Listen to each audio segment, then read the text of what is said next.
En las órbitas de las geometrías imposibles de la oveja eléctrica, exploraremos con Juan Villoro la desobediencia de Marte y cómo modificó el conocimiento de las órbitas de nuestro sistema planetario. Lo exploraremos enseguida aquí, en la oveja eléctrica.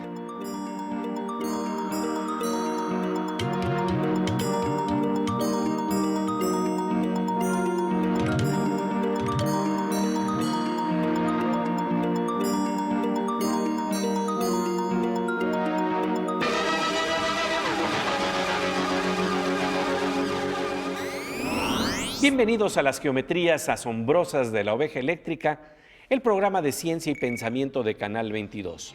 Hoy hablaremos con Juan Villoro de la desobediencia de Marte, el desafío que impone la realidad a nuestros modelos de conocimiento. ¿Qué tal, Pepe? ¿Qué tal, querida Silvina? Pues así es, el novelista, ensayista, periodista y dramaturgo Juan Villoro escribe una obra estrenada en el Teatro Helénico que retrata el drama de la búsqueda del conocimiento, del conflicto entre la teoría y la evidencia experimental en dos grandes exploradores de las órbitas planetarias, Tycho Brahe y Johannes Kepler. No se pierda esta interesante conversación entre Juan Villoro y Pepe Gordon.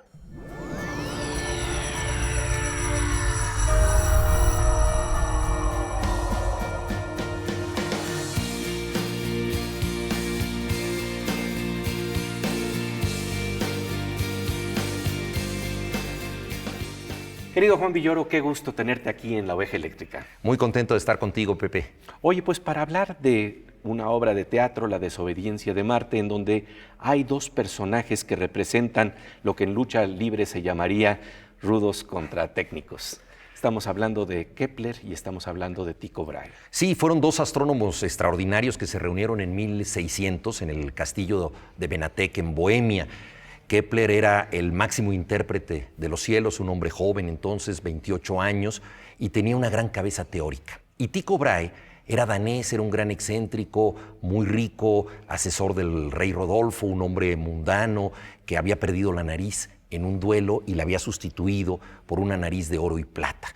Y era un científico experimental, era alguien que observaba el cielo y tenía las mejores tablas de medición de la época. Entonces, uno tenía los datos, Tycho Brahe, y el otro tenía la cabeza para interpretarlos. Se necesitaban mutuamente, pero al mismo tiempo recelaban el uno del otro, porque si predominaba uno sobre el otro, ganaría la gloria y además impondría su teoría del cielo. Entonces, de este conflicto surgió el desciframiento de las órbitas de los planetas. Eran dos amigos íntimos que al mismo tiempo eran enemigos. Me pareció que era una relación sumamente teatral. Como la que plantea Schopenhauer en esta imagen del erizo, en donde necesitas el calor de la cercanía y a la vez estarte alejando, porque si tienes frío, el erizo entonces se junta con el otro erizo y tienen calor, pero al mismo tiempo se hieren, y esto es parte fundamental también de otro territorio que estás explorando, que es el de la gravitación de las relaciones humanas. Sí, a mí como escritor obviamente lo que me interesa es el factor humano. Entonces, cuando yo supe a través del extraordinario libro de Arthur Koestler, Los sonámbulos, de la relación entre Kepler y Tycho Brahe, y luego leí biografías, algunas novelas, porque el tema ya ha sido muy tratado, porque cautiva realmente esta confrontación de dos seres que se necesitan y se repelen, ¿no? A mí me interesó imaginar un poco la condición humana, cómo hablaban, cómo se reunían, cómo disfrutaban o se emborrachaban. Kepler era muy hipocondriaco, padecía físicamente, venía huyendo de guerras religiosas, había sido castigado brutalmente por su padre, había perdido varios hijos siendo todavía muy joven, y el otro era un hombre rico, gran constructor de observatorios. Hay un premio actualmente que es el premio Tycho Brahe, que se da a los que fundan observatorios o construyen telescopios. Entonces, eran dos personalidades muy distintas, y a mí lo que me interesa es la parte humana, ¿no? Cuando tú ves una serie de televisión como Doctor House, en donde se hablan de minucias médicas, obviamente no entiendes de qué están hablando los cirujanos en ese momento, pero entiendes que detrás de eso hay pasiones, hay engaños, hay traiciones, hay esperanzas, ilusiones, emociones. Y es lo que yo traté de hacer con esta obra, La desobediencia de Marte, llevar a la escena las pasiones humanas detrás de estos dos grandes científicos. Y que además implica también explorar los modelos de universo que se tienen, ¿no? Porque se consideraba que las órbitas planetarias tenían que ser círculos perfectos. Y en este caso me recuerda un poco la obra Crash de Cronenberg, en donde lo perfecto es sustituido por la capacidad de tener heridas, de que haya vulnerabilidad, de que no sea realmente la órbita que tú estabas pensando. Háblanos de eso, de el choque entre lo ideal y lo real, que no tiene exactamente la forma que imaginabas. Sí, la forma perfecta, platónica, es el círculo. Claro. Y entonces, tanto Tycho como Kepler eran creyentes y decían, Dios no puede hacer un universo que no incluya el círculo como la forma de la perfección. Entonces se resistían, y ahí está una de las prenociones que tienen todos los científicos en su proceso de conocimiento y que tienen que ver con su época y su circunstancia, se resistían a creer que las órbitas no fueran circulares. Entonces aceptar la forma de la elipse era aceptar una aberración de Dios. ¿Por qué Dios había decidido que los planetas fueran así? Y el más caprichoso de todos es, por supuesto, Marte, porque es el que más se altera en su recorrido, se acelera más al acercarse al Sol, se alenta al alejarse de él. Entonces, este planeta caprichoso que pone a prueba la observación humana, como dijo Plinio, era el gran desafío. Entonces, muy tramposamente, Tycho Brahe, cuando llega Kepler y le pide sus tablas de medición, le da la órbita de Marte. Dice, descífralo. Con cierta soberbia todavía juvenil, Kepler le dice en 8 días. A los 28 años. Exactamente. Voy a descifrar esto. Y claro, pasan años sin que pueda descifrarlo. Entonces dice, necesito las demás tablas de medición. No voy a poder con Marte. Por eso es el planeta rebelde. Por eso la obra se llama La desobediencia de Marte. Son contemporáneos de Shakespeare y por aquella época Shakespeare habló del error de la luna. O sea, había como una voluntad de los planetas que se mostraban de una manera como si tuvieran personalidades humanas. No hay azar en el cielo. Dios juega con nosotros, no con los números. Como vemos claramente, la geometría de los afectos es tan desobediente como la órbita geométrica de Marte. Estamos hablando de la distancia entre el deseo y la realidad, tanto en la física como en las relaciones humanas. Seguiremos conversando con Juan Villoro sobre este fascinante drama cósmico y teatral. Mientras tanto, vamos con nuestra compañera Aura López y su mirada enfocada en el Observatorio de la Tecnología Contemporánea.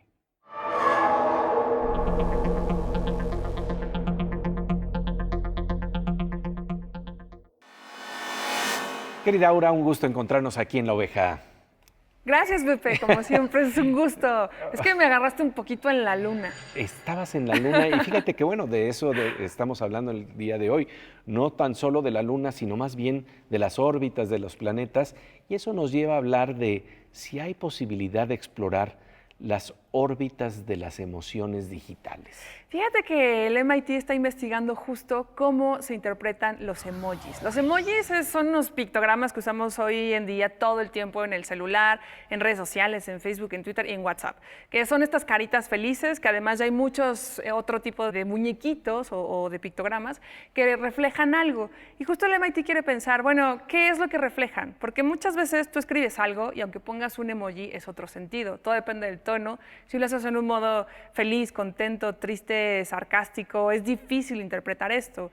Entonces, lo que ellos hicieron fue desarrollar un algoritmo que pudiera analizar la información de 1,000 millones de tweets, y lo que hacen es que cualquier persona incluso puede intentar ser parte de este proyecto, porque tú ingresas a una página y lo que haces es que te registras con Twitter. Ahí detectan tus tweets anteriores, los que tengan emoji, y te dicen una evaluación. ¿Qué sentiste aquí? ¿Sentiste tristeza cuando pusiste esto? ¿Interpretabas esto? ¿Sentías enojo, frustración, ira? Muchas emociones. Entonces, lo interesante de esto es justo cómo están entrenando a las máquinas o a la inteligencia artificial para que pueda tener toda esta información, y cómo nosotros somos tan complejos que le damos mucho significado a muchas cosas. Matices, ¿verdad? Estamos Matices. hablando de los matices. Y curiosamente, los emojis se están volviendo los jeroglíficos contemporáneos. Así es, Pepe. Pues como siempre, un gusto encontrarnos aquí en La Oveja Eléctrica. Gracias, Pepe. Pues muchas gracias, querida Aura. Y volvemos enseguida a La Oveja Eléctrica, en donde estamos conversando con Juan Villoro sobre la desobediencia de Marte, la desobediencia de la realidad ante los modelos y paradigmas con los que la observamos.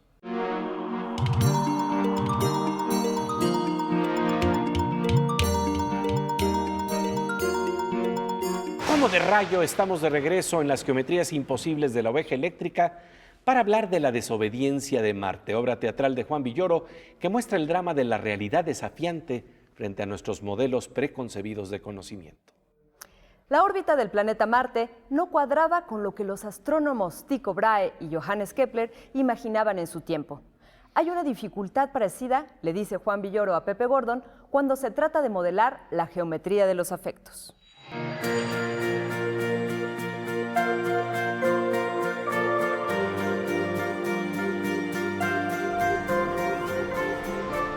A mí me interesó todo ese desafío de conocimiento, pero también y sobre todo las pasiones, la geometría de los afectos que tiene que ver con estos astrónomos y luego con los actores que los representan. Es decir, una obra de teatro pues tiene que ver con algunas cosas que pueden ser tan lejanas como la deriva de las galaxias, pero también tiene que ver con lo más cercano, pero no menos misterioso, que es cómo nos relacionamos con el otro, que muchas veces es el más desconocido de los planetas, aunque creemos que lo conocemos. Sí, el misterio de lo que está a nuestro lado, el misterio de la gravitación de nuestros afectos, ¿no? Y en este marco hay algo que tiene en tu obra casi la calidad de un aforismo de Lichtenberg, cuando planteas que un sapo saltando en un lago de alguna manera perturba en la imagen de las estrellas que se ven desde el cielo y nos acerca a las estrellas de otra manera. Esto me parece muy interesante porque me recuerda un poco también lo que planteaba Cortázar, cuando decía, y te siento temblar contra mi cuerpo como una luna en el agua. Hay una sensación de que las estrellas se nos acercan y que se empiezan a meter dentro del ámbito de cómo juegan con nuestras ideas, cómo juegan en nuestro lago cerebral. Sí, a mí me parecía muy importante acercar el tema del cosmos a vivencias personales.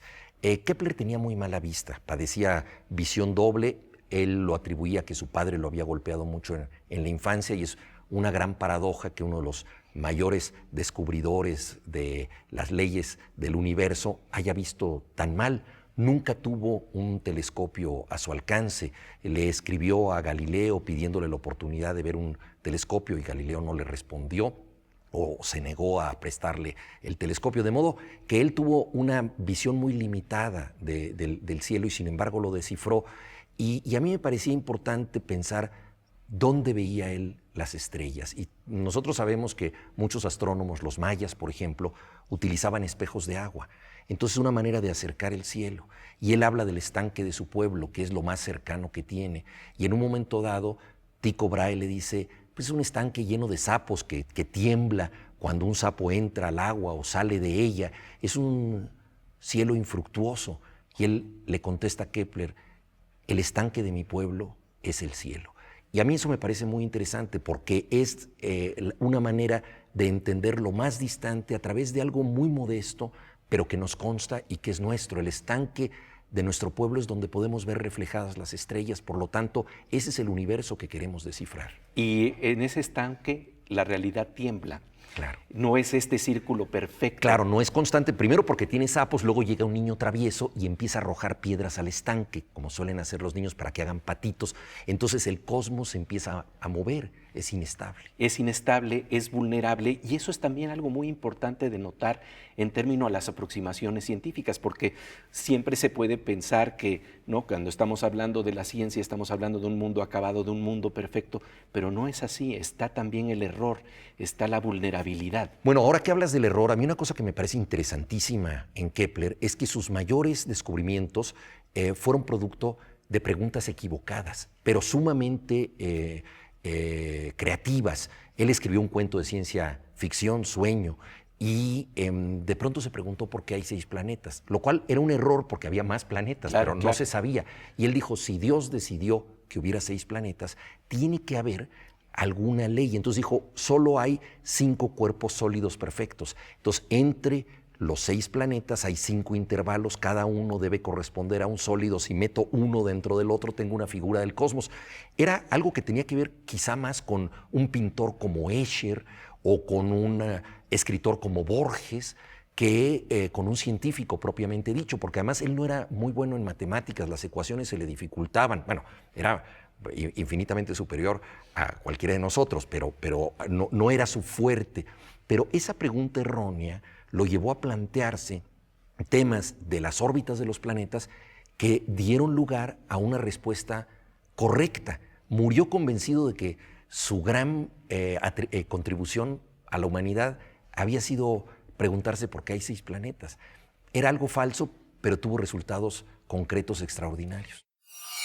Un día me hice una pregunta que nadie se había hecho antes. ¿Por qué hay 6 planetas? ¿Por qué no 10 o 12? Tu teoría de los sólidos perfectos es impresionante. Volvería a perder la nariz con tal de concebir algo semejante. ¿Por qué hay 6 planetas? Sin embargo, la pregunta errónea, como dice Juan Villoro, llevó a Kepler a plantearse temas de las órbitas de los planetas que dieron lugar a una respuesta correcta. Continuaremos conversando con Juan Villoro sobre la desobediencia de la órbita de Marte a nuestros perfectos y platónicos modelos de la realidad. Mientras tanto, vamos a la sección del querido doctor Morsa, que nos interna en un mundo en donde se modela y se hackea la realidad mediante la informática.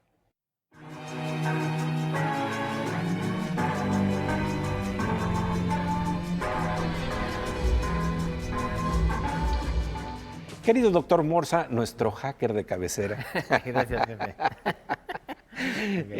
Bueno, porque nos ayudas precisamente a enfrentarnos a los problemas que nos representa la informática. Pero hoy que hemos estado hablando con Juan Villoro sobre los problemas de medición, los problemas de comparar lo que son tus modelos platónicos, ideales, matemáticos, con la realidad, pues eso nos plantea ese problema, cómo se traslada al mundo de la informática, al mundo de la medición, en donde aparece más el cuchareo de lo que nos imaginamos.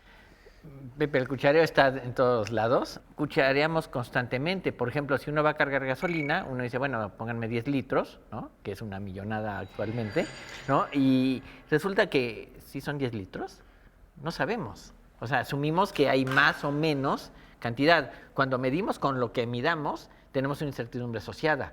Y estamos acostumbrados a pensar que nos dan medidas exactas las cosas, ¿no? Sí pienso que nos han acostumbrados a que los modelos son muy precisos en las matemáticas y decimos las cosas así, son muy secas y muy precisas y así es, pero no es necesariamente tan cierto. La realidad nos desobedece al modelo con el que jugamos, sí, la realidad, un poquito por lo menos. La realidad no se ajusta a nuestro modelo y entonces en lugar de ajustar nuestro modelo queremos reajustar la realidad, lo cual no es lo más funcional, pero es lo que queremos hacer, que pretendemos que nuestro modelo siempre funcione, ¿no? Pero el mundo real está lleno de incertidumbres. Y estoy hablando solo de medidas, no de otras cosas. Para no hablar de las relaciones humanas. Exacto. Exacto, Pepe. Pues como siempre, querido Morsa, un gusto encontrarnos aquí en La Oveja Eléctrica. Gracias, Pepe. Y bien, nosotros volvemos enseguida a La Oveja Eléctrica, en donde estamos conversando con Juan Villoro sobre la desobediencia de Marte, la desobediencia de la órbita del planeta rojo que llevó a Johannes Kepler a un cambio de paradigma en el modelo de nuestro sistema planetario.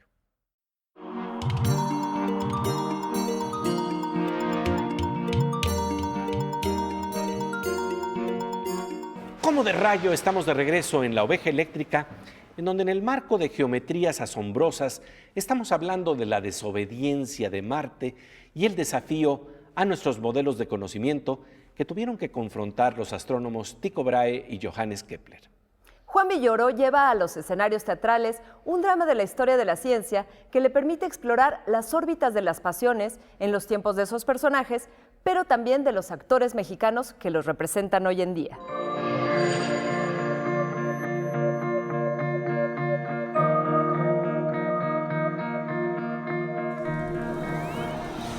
Y lo que ves es esta búsqueda que es precisamente lo que a veces nos plantea un paralelo entre el observatorio que se puede dar desde el mundo astronómico o el observatorio que se puede dar desde un foro teatral.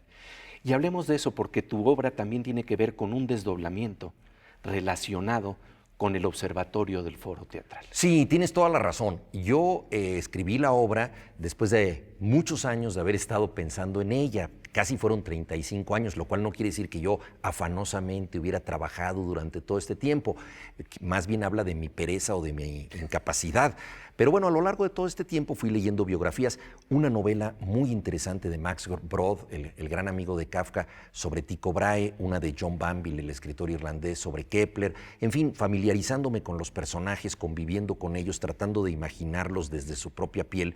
Pero sentí que de alguna manera me quedaban lejos, no solamente porque estamos hablando de un encuentro en 1600, sino también porque es la cultura europea, se reúnen en Bohemia, pertenecen a otros países, Alemania, Dinamarca. Entonces yo dije, bueno, ¿qué tengo que ver yo con ellos de manera tan directa? Y dije, sería interesante establecer un contrapunto, hacer un desdoblamiento, llevar a los astrónomos, a los actores que los representan en un foro contemporáneo en México, cómo los ven a ellos. Y esto me permitía también completar la historia científica, porque hay cosas que sucedieron después del encuentro entre Kepler y Tycho Brahe. Una importantísima: Kepler se robó las tablas de medición, Tycho muere sin dárselas. Entonces él se las tiene que llevar para poder descifrar esto. Luego a su madre la acusan de brujería, él logra salvarla. John Milton, el gran poeta, autor de El paraíso perdido, visita a Kepler. Shakespeare es su contemporáneo. Entonces, todo este contexto, yo dije, ¿cómo lo voy a meter si sucede después de ese encuentro? Entonces, los actores pueden hablar de eso y de sus propios problemas. Y esto también me permitía a mí, Pepe, hacer que la obra no solamente tuviera que ver con problemas abstractos del universo, sino llevarlos a lo que tú decías, la gravedad entre los seres humanos, ¿no? La geometría de las pasiones. Llevarlo a tu estanque. Exactamente, al estanque. Que tiemble en tu estanque. Exactamente, qué bonita. En el idea. foro teatral. Sí. Dicho de otra manera, en la obra de teatro La desobediencia de Marte, Juan Villoro explora los efectos de la gravedad en las órbitas de los planetas, los modelos que hacemos de la realidad. Pero también, como lo insinúa memorablemente Milán Kundera, Villoro investiga la insoportable gravedad o levedad del ser, la geometría irregular de las pasiones. En nuestra próxima emisión continuaremos esta charla con Juan Villoro y hablaremos precisamente de los vasos comunicantes entre el Observatorio del Cielo y el Observatorio Teatral. Pasamos ahora a la sección Veo, en donde nos asomamos al observatorio de la mirada poética de las imágenes que nos trae la ciencia. Se acerca la voz de nuestra querida compañera Miriam Moscona.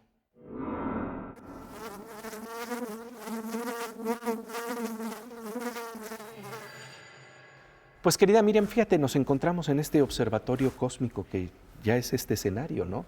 Todo un cosmos. Y bueno, hablando de eso, porque hoy hemos estado platicando con Juan Villoro sobre la exploración del cielo, el ver el cosmos te da otra perspectiva y más en estos tiempos, ¿no? Sí, hoy aquí, en resonancia un poco con lo que comentas, vamos a ver una danza cósmica. Uno va entendiendo, Pepe, cómo la observación de las estrellas tiene diferentes lecturas que pueden ser también metafóricas en algún sentido y que uno puede entender a través de las estrellas, no nada más cómo está conformado el universo, sino también cómo cambia la perspectiva según el lugar desde donde uno la mira. Eso cambia totalmente la percepción de las cosas en las estrellas, en las relaciones personales y en cualquier problema de la vida diaria. En la gravitación de los afectos. Así es, Pepe. Estas galaxias, como dos bailarinas de otros cielos, cada una con billones de estrellas, están conformadas por polvo estelar y nubes de gas.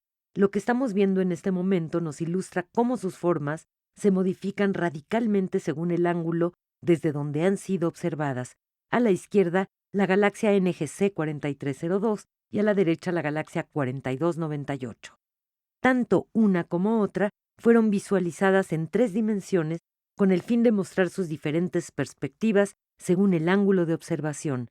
Ya lo dijo el poeta español Ramón de Campoamor: nada es verdad ni mentira, todo es según el color del cristal con que se mira.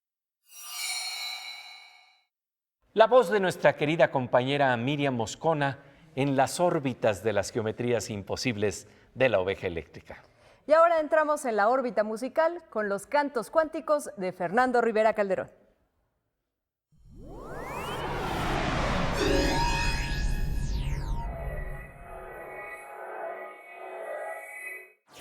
Pues querido Fernando Rivera Calderón, fíjate que hoy vimos que hay científicos que siguen vibrando en la laguna de nuestra mente. Wow, no, pues en mi caso van a vibrar mucho, porque yo tengo unas lagunotas mentales, parecen del lago de Chapala, mis lagunas mentales, mi querido Pepe. Por eso vamos a hacer una canción, nuevamente vamos a volver a este género vernáculo, científico. Sí, ¿verdad? Vernáculo cósmico, cuántico. Cuántico, exacto. Dedicada a todos los que tienen lagunas mentales y sienten de repente una vibración por ahí. Por ahí no. En mi laguna mental, tú me aventaste una piedra, tú me aventaste una piedra y yo sentí tu resonar. Mi laguna no es muy honda, tu piedra me hizo vibrar, tu piedra me hizo vibrar. Y yo dije, qué buena onda hizo tu piedra en mi laguna mental. Qué buena onda hizo tu piedra y ando muy sentimental en mi laguna mental. Tú me aventaste una piedra, tú me aventaste una piedra y yo sentí tu resonar. Y para salir de lagunas mentales, ¿qué te parece si nos vemos en la próxima emisión De la oveja eléctrica, donde las estrellas vibran en la laguna mental?